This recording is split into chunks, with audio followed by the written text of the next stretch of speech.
Okay, good morning and welcome to Iyun with Benzion. It's Friday edition of Daf Gimel because I don't have time once it's Shabbos to give the shir. So Daf Gimel deals, the first half of Daf Gimel talked about the continuation of discussion of onus begitin or not. I want to focus on the Gimel and Beis over here where we have a brisa which records there was a certain period of history where there's a sakana.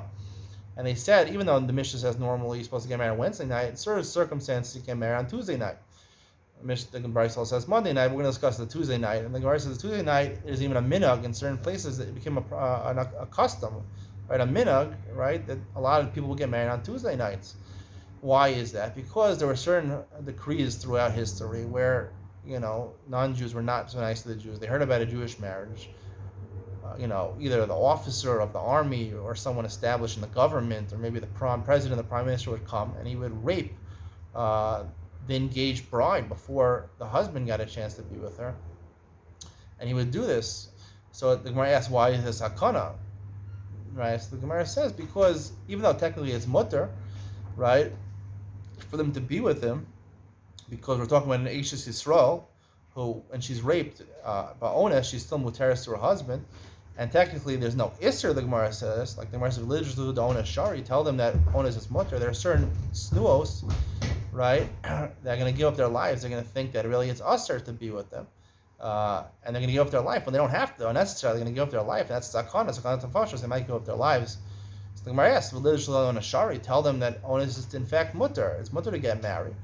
Right? There's no Isser over here. And the Gemara says no, because some ladies will prutzos and they'll do it baratzo, and some are kohanos. They're going to give up their lives anyway because they know even ba'onis they'll be usher to their husbands. They'd rather be killed.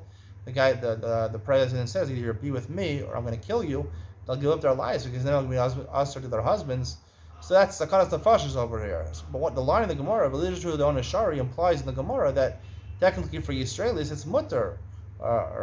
It's mutter to be with the non-Jews. So Tosas promptly asks. Tosas says in Dibra Masu literal Shuldan Shari, Vim Tomer Amrina Perik Ben Soro Mora Al Kol Avereshi Avral Yare Klus Mevadas Kacham Gilarayis Shuchas Damim. Gilarayis, adultery, is one of those things where you have to give up your life. So what do you mean it's mutter? It's not mutter to be with the guy. What do you mean it's not mutter? So Tosas answers. There's a couple of two main sheets in Tosas. Rabbeinu Tam says, he says, that's by a Jew. A Jew, his bia is considered a bia. He's committing adultery. When you have adultery with a non-Jew, this is a big chiddush lahalacha. That's not considered adultery. It's not considered adultery. His bia zirma susim zirmasan is considered a mitzri. It's not considered a bia, so therefore it's not considered adultery. So that's why it's mutter. The Rivam, second answer in Tosos, he says.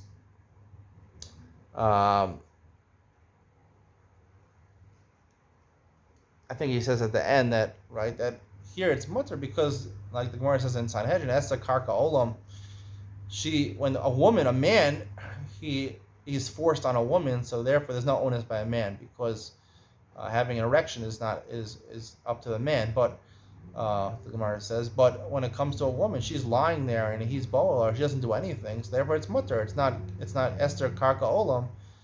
She technically was not doing an avera with Achashverosh, as long as she was lying there. When she went to ask him, and she knew when he was going to greet the king and ask him for something, that wasn't ba'onis over there, and that's why she says avati, right? She was doing a baratzo, and she was going to be with him. She was going to ask him for something, and he was going to probably want to be with her. That would be called baratzo. And ba'onis, Esther Karka Olam, right? When she first got married to him, it was Shash Sakana, so she had to get married to him. So when she was with him all the other time, she was still muteris to Mordechai because Esther Karka Olam. I want to suggest over here maybe a different approach over here. I like to say that here we're talking about a Nara Murasa over here.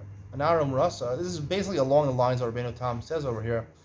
A Nara Murasa is engaged, right? Now we're going to learn Masechtas Nedarim. Nara Murasa is considered halfway in her future husband's house and halfway in her father's house.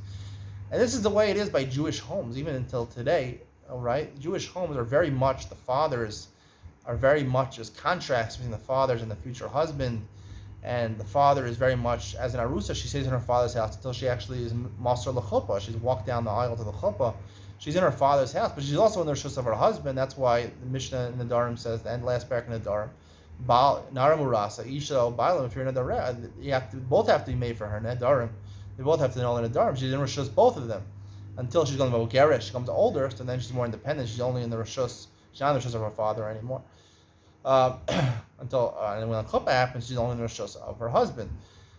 But she's in the rishus of her father and her husband. That's why Nara Murasa, someone, an engaged woman who commits adultery, is worse in the Torah than a married woman who commits adultery. Why is that? A married woman who commits adultery is only chayav chenek, which is the least severe of the Dal Mises basic. And Nara Murasa who commits adultery is chayav skila. Why? Because it's double whammy, right? You're when you commit adultery as an Amro Rasa, you're not only inflicting punishment on your future husband, also on your father, because you're partially in your father's rishus. When it comes to goyim, this is the way it is till the day. They get married independently. Usually, the parents are not always the ones helping them get married. They get married at a later age, 30, 35. It's very normal for non-Jews to get married. They're getting married with their own money. They're independent already. There's no concept of erisin. I want to say there's no concept of erisin by non-Jews. There's no concept of betrothal by non-Jews. That's only a concept by Jewish people. And Tosfos explicitly says this idea in Kedushin Chav Aleph Mabez, where Tosfos tries to find even a bond of marriage between them. He says even though there's no isser of there's no marriage in terms of an isser to be with another man, they're not considered married in terms of adultery. There is an isser essay. It says davak beishto by Adam Arishon, davak beishto, v'lo beishto achar. You have to stay davak to your husband or your wife, and not to be someone else. Not that the wife can't commit adultery with some other man. That's an isser essay, but that's by marriage. Ishto, ish and ishto is marriage already. So there is a concept in the Goyish world of marriage. By Jews, there's an additional concept of erisin. That doesn't exist by the non-Jewish world. So therefore, when the non-Jewish king over here, or prime minister or president came and tries to be with this woman, right? There's no bittul of the erisin over here. Only someone who's shayach to erisin can go and ruin your erisin, right? If he's not a bar erisin, it's meaningless in his life. Erisin is meaningless in his life. His bia is not significant over here, and it's not called a nara murasa, a violation of a nara murasa. There's other halachas of nara murasa we're going to learn in the third parak, about a knas. They have to pay to the father. That's why it's also more severe nara murasa.